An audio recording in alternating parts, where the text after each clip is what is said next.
étant un geste indispensable dans la réduction du taux de mortalité néonatale en province, la maîtrise des gestes de réanimation du nouveau-né demeure cruciale.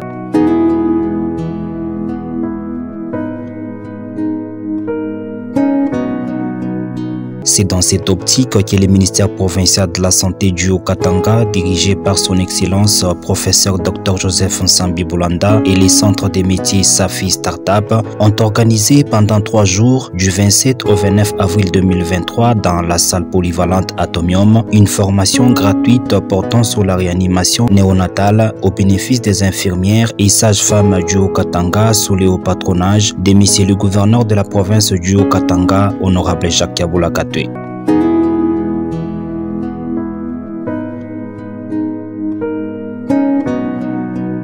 Jeudi 27 avril 2023 à 14 h, avec l'aval de son Excellence Monsieur le ministre provincial de la Santé, le professeur Dr Joseph Nsambi Boulanda empêché, la formation a débuté en présence du coordonnateur du centre des métiers Safi Startup, Dr Patient Kassongolia.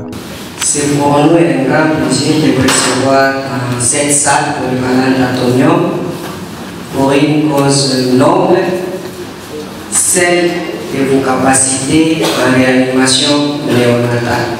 De prime abord, nous tenons à remercier son Excellence Monsieur le ministre provincial de la Santé, professeur Dr Nsambi Boulanda, qui s'est personnellement impliqué dans l'organisation de cette activité à votre bénéfice et sous le haut patronage de l'honorable Jacques Yaboula Katwe, gouverneur de la province du Haut-Katanga.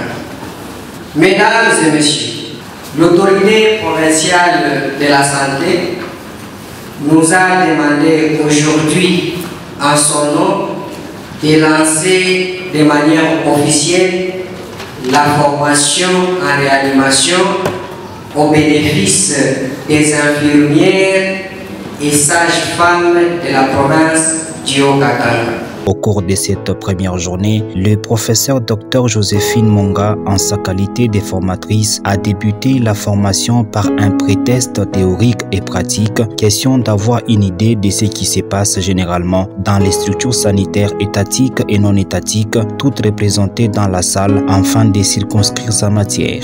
La plus appropriée devant un nouveau-né qui ne crie pas, je vais écrire ça.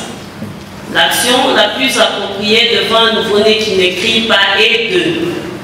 Poursuivant sa mission qui est celle de capaciter les infirmières et sages-femmes en réanimation néonatale, le professeur Dr Joséphine Monga a, au cours de la 2e journée de cette formation, poursuivi avec l'enseignement théorique couplé à la pratique, sanctionné par une série de questions. On vient avec elle la grossesse, vous lui dites: tu reviendras pour qu'on commence la CPN à la 16e semaine.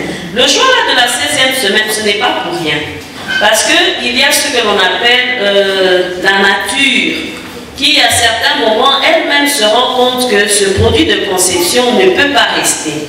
Vous apprendrez qu'il y a beaucoup de fausses couches ou des avortements ultra précoces, en tout début. Ça vous évite de commencer à suivre une grossesse qui ne va jamais arriver jusqu'à 16 semaines. Peut-être que c'est ce genre de grossesse-là. Donc la dame reviendra à la 16e semaine. Il y a la 24e, il y a la 28e et il y a la 32e semaine. Dans le paquet qui est mis à disposition de la dame, mis à part l'examen, vous avez aussi quoi? Les causeries éducatives. Maintenant, dans les CPN recentrés, les causeries éducatives ne sont plus comme c'était avant, où on vient, on est en train de parler à tout le monde. Si je vais parler, une femme enceinte peut avoir des œdèmes, mais je suis en train de parler à tout le monde. Non. Maintenant, les causeries éducatives sont un peu recentrées. Quand on a fait des examens, si on voit que chez toi, le problème, c'est plus la glycémie. Quand on va faire la causerie éducative avec toi, on va plus te parler des risques. Toi, tu vois, tu as une glycémie élevée, tu pourras avoir un enfant qui est gros, ainsi de suite. Comme ça, chaque maman sait à quel niveau est-ce qu'elle doit faire attention. Nous avons aussi les moustiquaires que vous devez remettre. Vous avez les médicaments que vous leur donnez, les supplémentations en fer. Vous avez ces examens que vous faites, la hauteur utérine. On doit prendre le BCF. Qu'est-ce qu'on fait encore? On pèse la maman, on la mesure et on fait des examens tous les mois.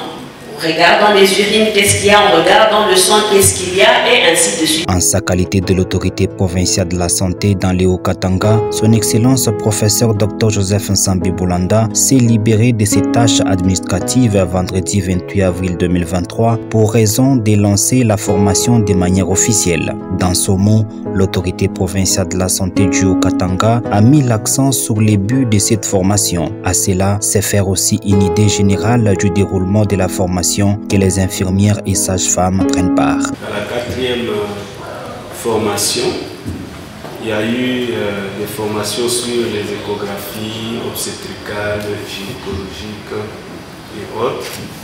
Et nous avons jugé bon de former les sages-femmes et les infirmières sur une matière très importante. Le gouvernement tient à la réduction de la mortalité maternelle, mais aussi néonatale. Cela passe par la maîtrise de la pratique des sages-femmes, puisque la réanimation commence dans la salle de naissance, mais aussi dans les jours qui suivent, dans les heures qui suivent, elle est poursuivie, donc surtout la surveillance en néonatologie. Cette énième formation, c'est pour toujours continuer à investir dans les ressources humaines en santé. Et puisque vous savez que la médecine évolue au même titre que tous les autres domaines, et donc il faut des mises à jour régulières pour vous permettre d'être armé et de répondre efficacement aux besoins de la population. Donc une grossesse, c'est un projet. Quand on voit une femme enceinte, c'est le projet du couple, c'est le projet même de la famille élargie et même de toute la société, puisque cet enfant peut être porteur du bonheur de la province, même du pays. Donc c'est pourquoi l'État investit et voudrait, dans le cadre de la couverture santé universelle, prônée par le chef de l'État, son Excellence Félix Antoine Tshisekedi Tshilombo, et matérialisé en province par l'honorable Jacques Yabula au travers notre ministère de la Santé qui met en œuvre cette pratique.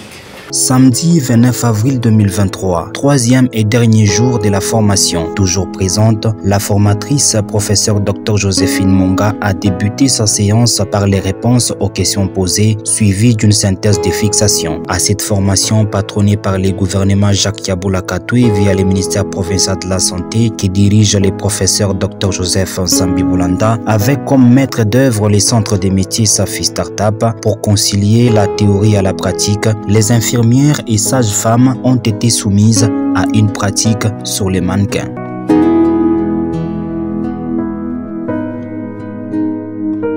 Convaincus par une bonne assimilation de la matière prévue, les infirmières et sages-femmes du Haut-Katanga, bénéficiaires de la formation, recevront une attestation de participation dans les jours qui suivent.